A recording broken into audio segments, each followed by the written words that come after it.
Good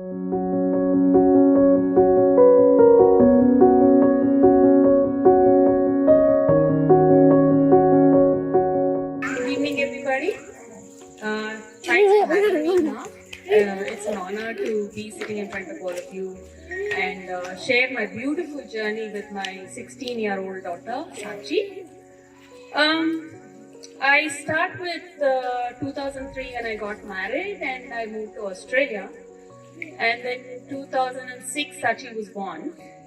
And during my pregnancy, I had absolutely no issues. It was a very smooth pregnancy and I enjoyed every moment. And she was born after full term, a week late actually. And delivery was normal. There was absolutely no issue with the delivery. The only problem was she didn't cry as soon as she was born. Apart from that, I absolutely had no issues with the delivery as well. She was in the nursery for a couple of hours and then she was out with me. And her milestones were fine for 1.5 years. It was a beautiful, memorable 1.5 years of my life with Saachi. And I love babies, so I enjoyed every moment and every day with her. And then when she was about 1.5 years, people started noticing that she's not responding to her name. So they suggested that I should go in for a hearing test because when I called her, she wasn't turning. But I was a bit confused because as a mother, I could make out that she can hear because she would turn when the TV turns on or when the cooker goes off or things like that, she would turn towards it. So I knew it was not a hearing problem. But then since everybody suggested that you should go in for a hearing test, I did go. So first test didn't go well. She wasn't cooperating and so it didn't go well. And after 2-3 months, I had another test. That came out negative. Everything was fine with her. There was no issue with the hearing at all. Then I went to the pediatrician to consult what's going on because she was okay with all her milestones. It was a bit delayed, but not so much so that it was very evident. Then the pediatrician had a check and she sat with her, spent some time, and she said, come back after 3-4 months because it's too early. She was about 1 year, 8 months then. So it went on for 6 months and then I had another hearing test that came up clear, and then when she was about 2 years and 3 months, I went to the doctor again and she said she's autistic.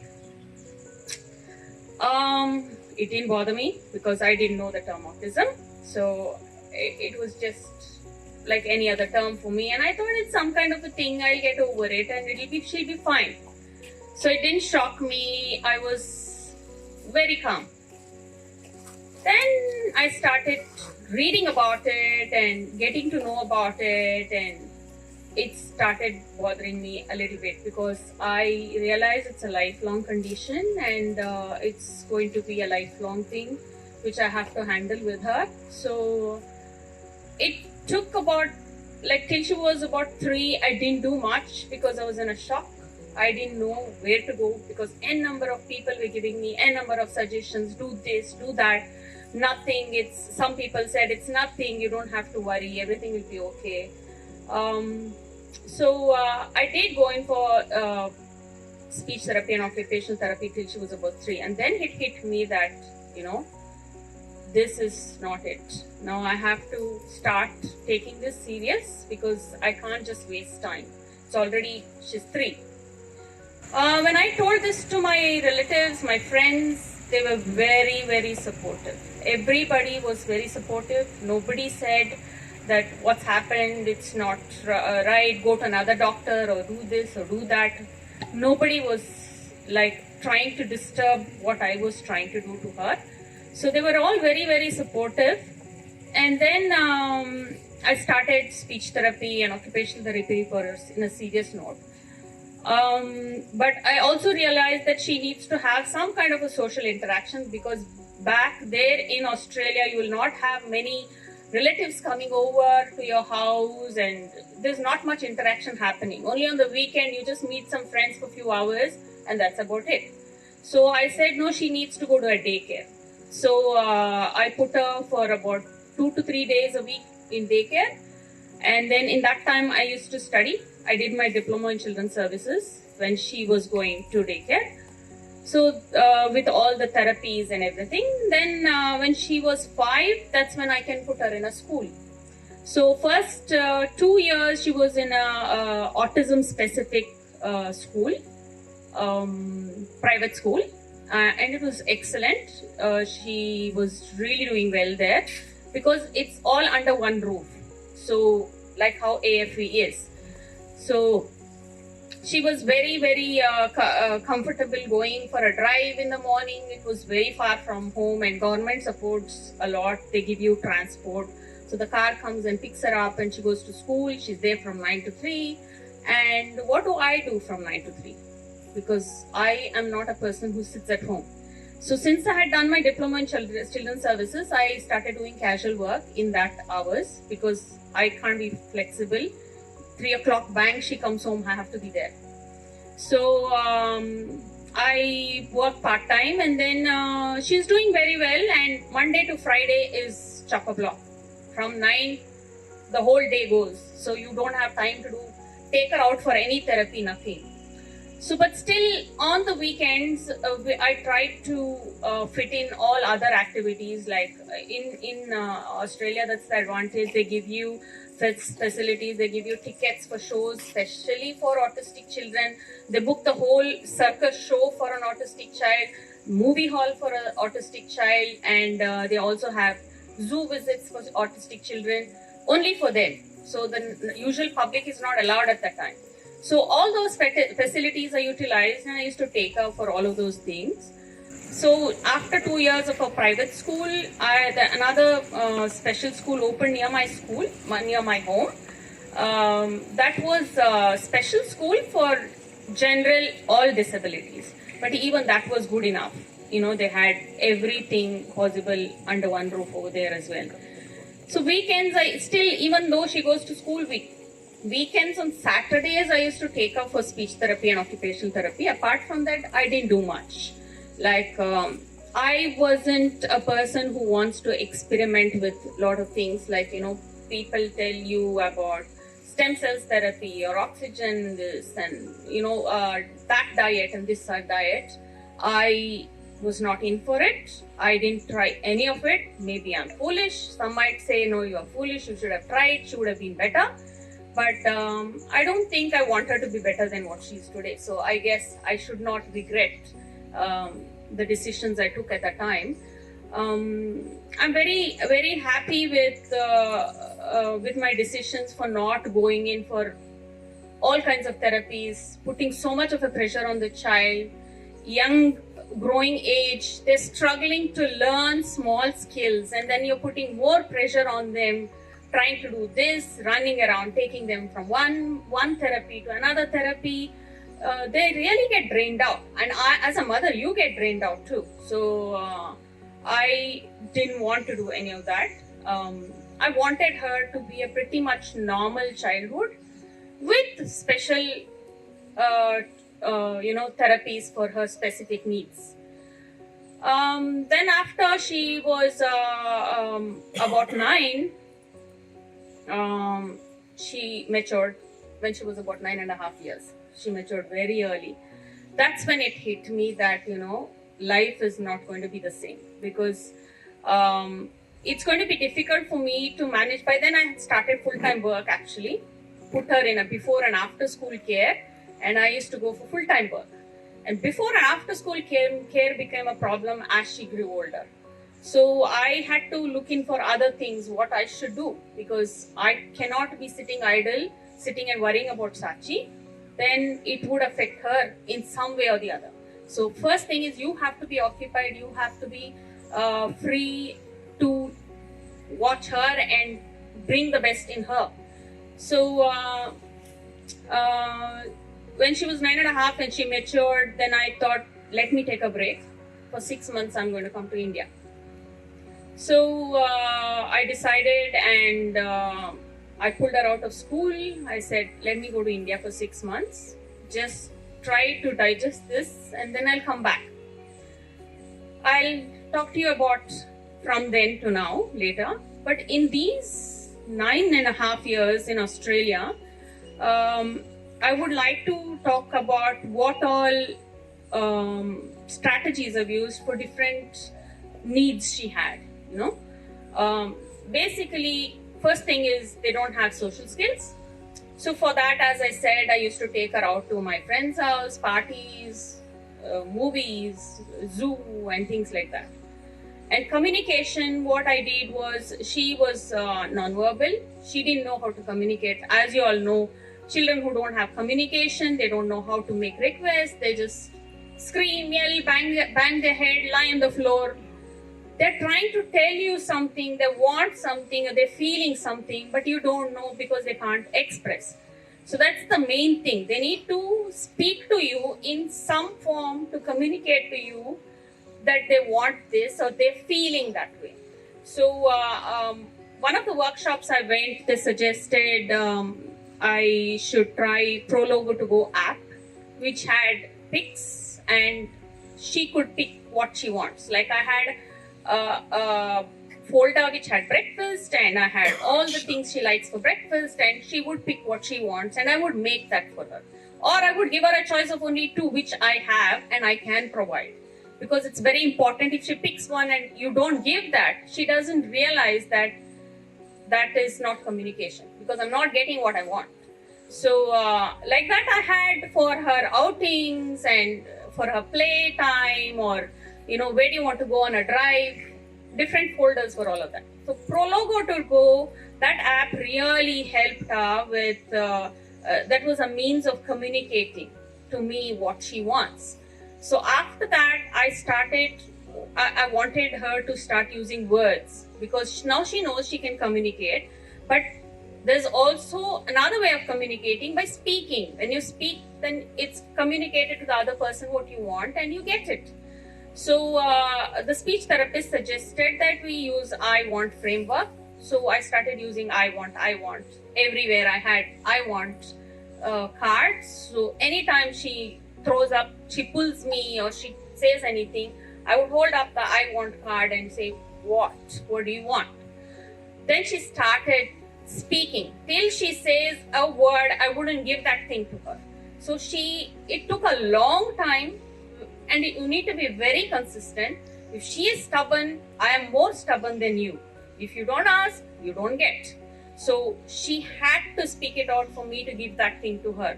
So that's when she mastered that I want framework. And even till today, if I'm confused, I don't know what she wants, I say, Saachi, I want, and she completes the sentence for me. Most of the time, not always, most of the time she's able to tell me what she wants. Like she says, I want ice cream, or I want toilet.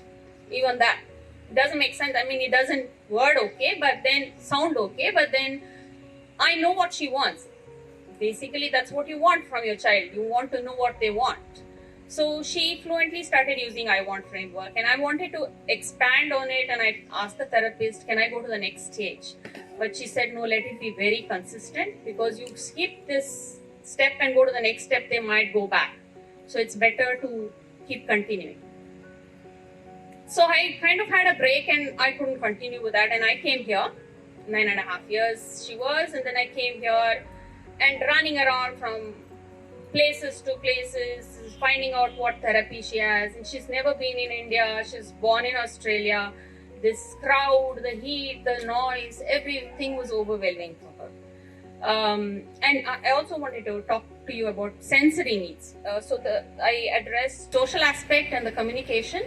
And as you all know, sensory needs play a very important, very critical thing for all these children. All of our children are either oversensitive or undersensitive to all the 5 senses.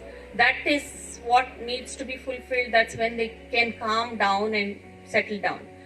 Luckily with Saachi, she was undersensitive to things, so I could give her those senses. If a child is oversensitive, then you can't take away those senses. It becomes very difficult. Like Saachi didn't have any problem with her sight and hearing. If she sees light, she has no problem. If she hears loud sounds, she absolutely had no problem with that. But she had sensory sensory needs with her mouth. She used to chew her clothes, and her school had given her a chewy tube to chew. So it's like saying, you want to chew, this is the thing to chew, not your clothes. So every time she wants to chew her clothes, I would give her the chewy tube. So and also like a lot of oral stimulation, like give her lollipops to eat, or blow bubbles, or blow a balloon and things like that for her sensory needs for her mouth. And then with her sensory needs for her touch, she was very irritated with some things, like she can't wear clothes which has tag at the back. She would get irritated, and at one phase she was struggling to wear two things on her. She'll either wear pant or her underwear. She will not wear both. So all of those issues were there, and little water on her clothes, she would take off her clothes. So it was a struggle to work on all of them individually, but slowly she got over it. And then with her sensory needs, to fulfill her sensory needs, because she was doing all that because she was seeking all those sensory needs, like how we have sensory path here to walk. So I would get her to give her sensory play, like sand, take her to the beach. She would smear the sand all over her, so she would get rid of those sensory needs, and give her bubble bath and jelly bath, and all kinds of sensory needs like clay and goop and slime and all of those things. So and walk her barefoot in the park, on the grass. So all those made a lot of difference, and then she started calming down a little bit. Then she was not irritated with her clothes, her tag and things like that. So all of those sensory needs were met. So you have to be very careful. Some of the children are either oversensitive or undersensitive to all different senses. So it's very difficult to even identify sometimes what they're undersensitive to and what they're oversensitive to. So somehow I managed to figure out what her needs are, and then once those needs were met, that's when she started calming down a little bit and focusing on what she needs to do, like sit down on a table and do something. Not very long, but she would, at least for me, she would sit for 10 minutes and do something. Well, then I came back to India. That's the end of Australia for me and Saachi, and never look back. I never regret. It was a very beautiful experience over there. I learnt a lot. Saachi grew. I grew to be independent and be strong and manage everything myself.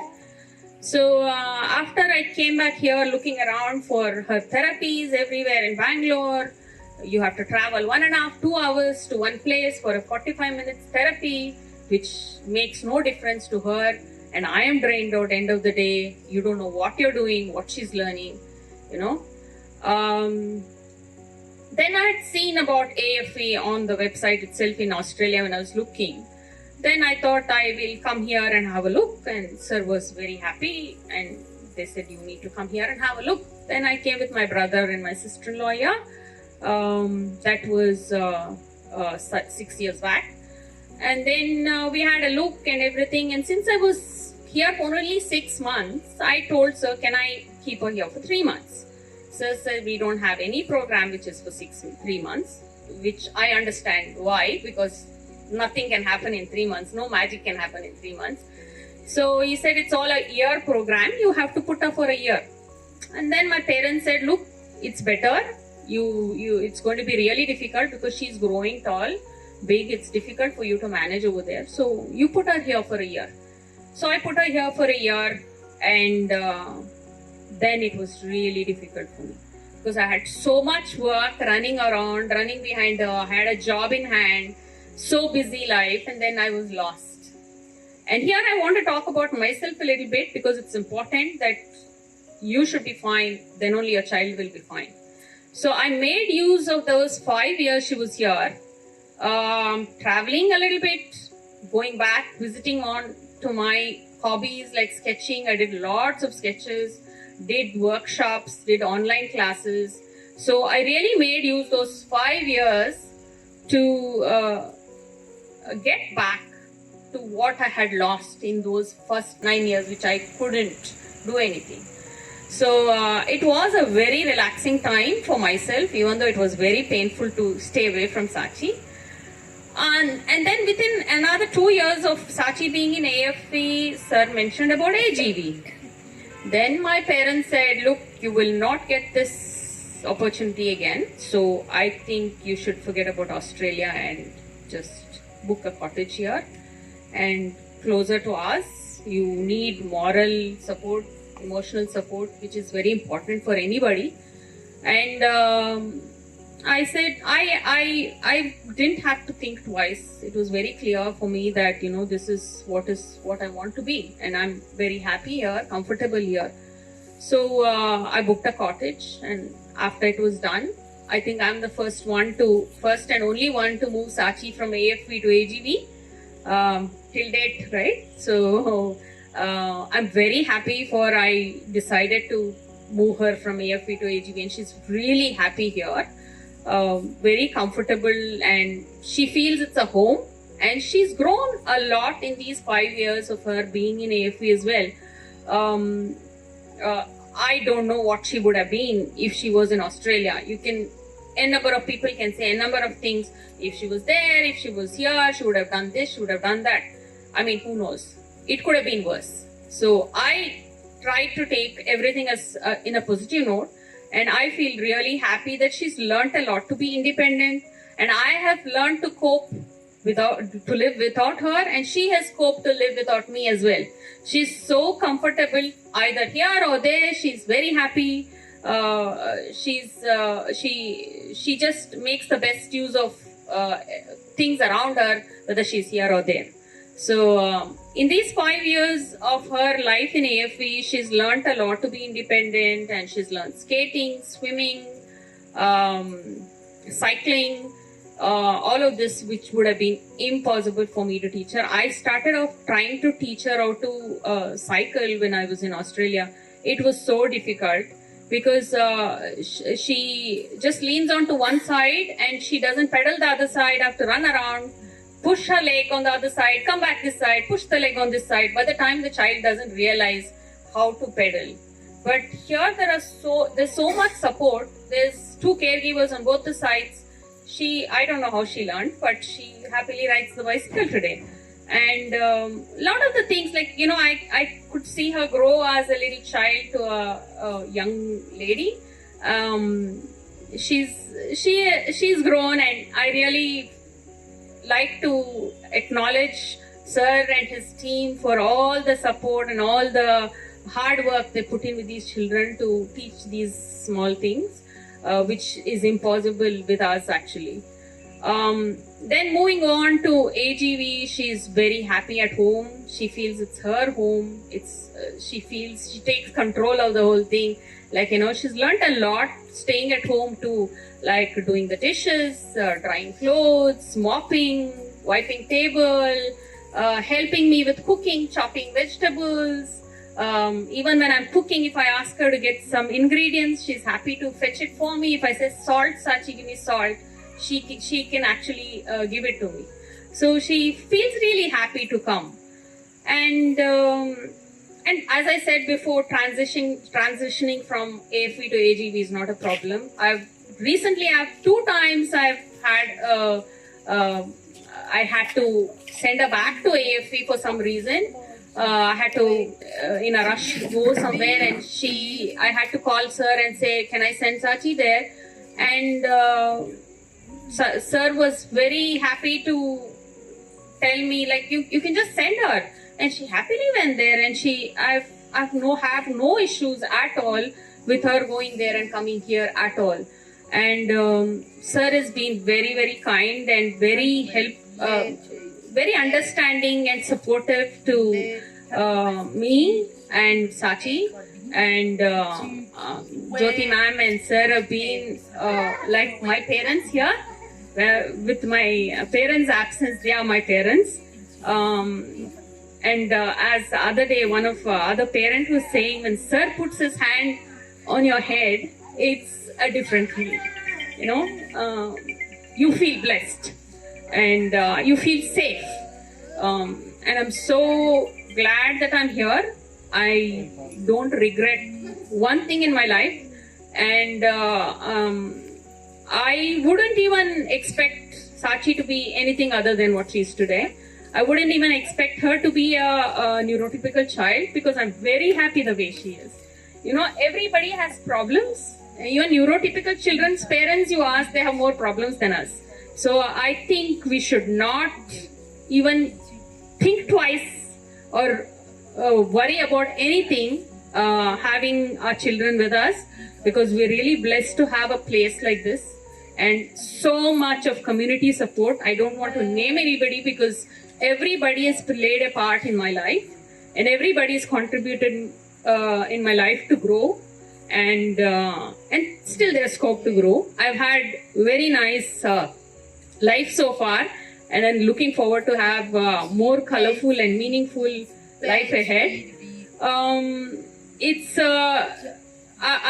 I would just like to say that, you know, life is never over, you know, but you think too much, you worry too much, you get nowhere. So you've done enough, tried enough. What you're doing, think about today, enjoy today. Tomorrow will come, we'll get strength to face tomorrow again, and we are all there for each other over here.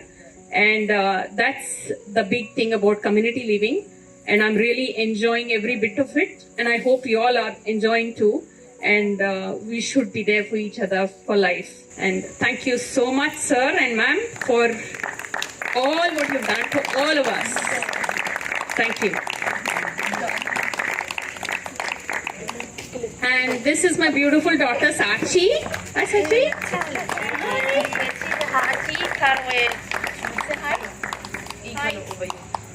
Hi. Every time I hear a mother talk, my eyes go moist. So I feel every day of the journey that you have been through, and I'm happy that we are all part of your life.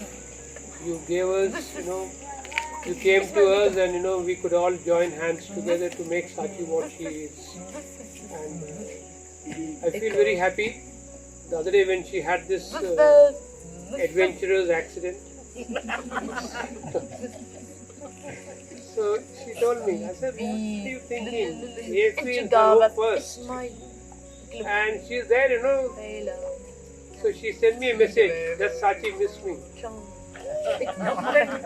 I did not sugarcoat it. She's so happy. So I told her, I said, no, she doesn't miss you. So that's what, AGV or AFE for the child, both the places are equally good. Because in both the places she finds love, care. So wonderful, holding your hand. You held our hand and took us through your journey. So wonderful. Thank you, and God bless you as always.